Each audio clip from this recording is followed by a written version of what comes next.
Hello there. Today I am going to show you how to make one of my favourite British dishes.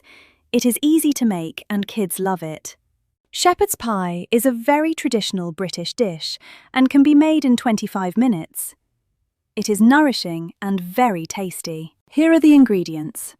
For 6 people, we need a kilo of potatoes, half a kilo of minced meat, 4 carrots, onion, garlic, butter, milk, salt and pepper. First of all, put the potatoes on the boil until they are soft. While the potatoes are boiling, put half a kilo of minced meat, carrots, peas, onions and some garlic into a frying pan and fry until the meat is cooked. Then put all the meat mixture into an oven-proof casserole. When the potatoes have boiled until soft, mash them with a bit of butter and then a little milk to make a smooth mixture. Then, spread the mashed potato onto the meat mixture and put it all under the grill and leave until the potato goes a browny, toasted colour. When finished, serve up from the casserole on the table. Well, I hope you liked my today's recipe. Happy cooking! Have fun and see you next time.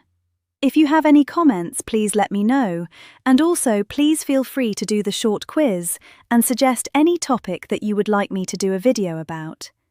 Thank you for watching. See you next time. Bye!